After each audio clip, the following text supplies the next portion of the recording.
All right, guys, back at it. Thanks for joining us again. Still talking about Pro Harvest Quick Cover Blend, and really specifically what we're really trying to get into now to help give you guys a better understanding is what is it that the rapeseed and the radish and the oats in the quick cover are really going to do for you. So Doug, Mr. Doug Hanson, here again with us. Doug, why two brassicas? What's the benefit of adding the rapeseed in with this mix as opposed to when we started out with just the oats and just the radish? Well, here in the Midwest, we've been finding that the last couple of years prior to 2015 that we just weren't getting as long of falls as what we would like to have. So the establishment goal with a cover like this, quick cover mix, was to get it in sometime in August, no later than September 15th. And had a couple seasons where the radishes, you know, they'd get the size of maybe your finger, and they were growing, you know, a foot, foot and a half, even 2 feet deep, with a very narrow taproot, which we know is beneficial, but we still weren't getting them to grow as long into the fall as what we'd like to see. So with the radish dying at that 15 to 17 degrees, we were seeing that, we had a couple years in a row where we saw that in November. Rape can actually tolerate down to 5 degrees, and even after the fall of 2015 going into spring of 2016, the rape did not winter kill as we had expected it to, and we knew that this was a possibility. But the nice thing is we have a cover crop that was growing very late into the fall, and then we turn around and as soon as it warmed up, even back in February, the rape was growing. We had a living root in the ground. So when we look at this, you know, opportunity to increase the stimulation of the biology, there is a benefit having two different brassicas because it is stimulating the biology even more than just having radishes. But then also the fact that the rape was growing in the spring and where the radish is dead, the rape is now actually in this mix that was supposed to winter kill. It's actually scavenging nutrients. The nutrients that the radish, the nutrients that the oats scavenged last fall is now getting scavenged by the rape. Plus we do see roots now of the rape that are going 2 and 3 feet deep here in the spring. So, and one other thing, if you noticed out in the field, after a cover crop that for the most part winter died, all but the rape, there's very, very little weed pressure. Yeah. Whereas this year we have henbit, that's that purple weed that everybody's going to be talking about in 2016. Henbit is in some cases just completely taking over. As a matter of fact, we have some people now that are cover cropping, and they're cover cropping with henbit, it looks like. They have better stands than some of our cover crop stands. Good deal. Well, it's okay. So you got two different brassicas. What about the oats? I mean, well, the oats are a fast germing cover crop. They're shallow rooted. So if we do look at you know, the difference between the brassicas and the oats in this case, the brassicas grow deeper, scavenger deeper. Oats do a wonderful job of scavenging in the basically in that seed bed, that 5-6 inches, and can scavenge quite a bit of nitrogen. But also even for the biology of the soil, oats do provide a positive stimulant. They're one of the more positive cover crops that you can use for soil health. So between the stimulating and then also the scavenging, we also know through experience that radishes will perform best in combination with oats. We've walked plots time and again where you can have radishes by themselves, radishes with all kinds of mixes. And the radishes will show their best face when they're paired up with oats.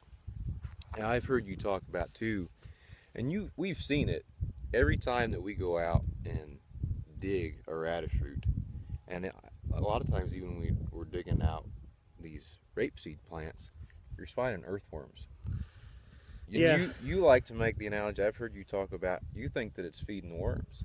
You know, I have a little experience working with some guys who used to actually raise earthworms for the castings, and was involved with helping to create and provide the feed for those earthworms. So I think about that whole process of raising worms.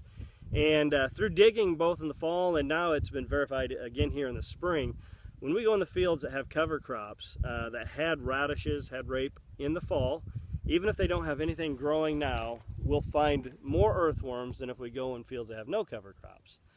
With that said though, just walking out into cover crops that have winter rye, annual ryegrass, I've been out in wheat fields, all of those fields that have living, growing roots right now, this is middle of April, we will definitely see a higher earthworm population.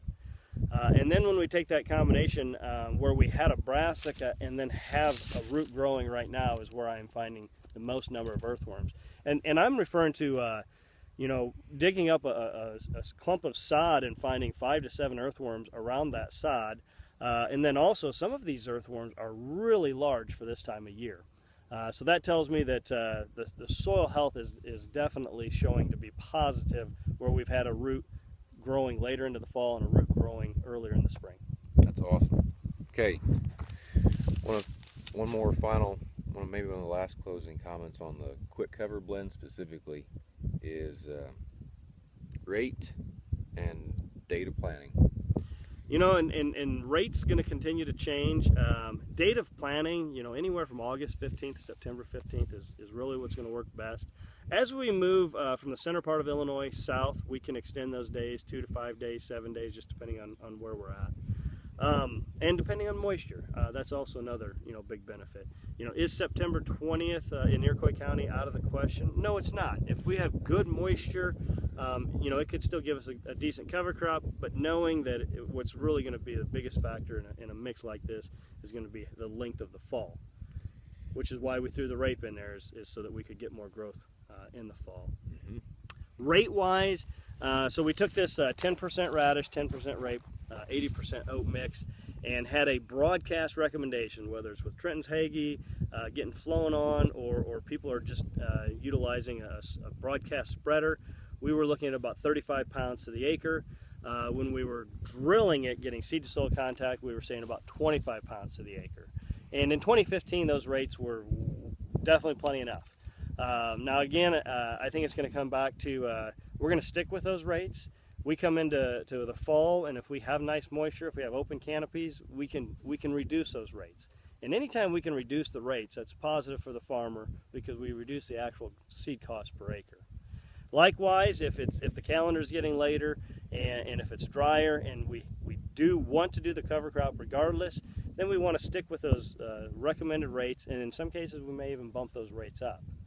Yeah, and then in some cases, if the cover crop can be moved to a different field, or if a farmer is not committed to the cover crop, we'll make the recommendation to not do the cover crop.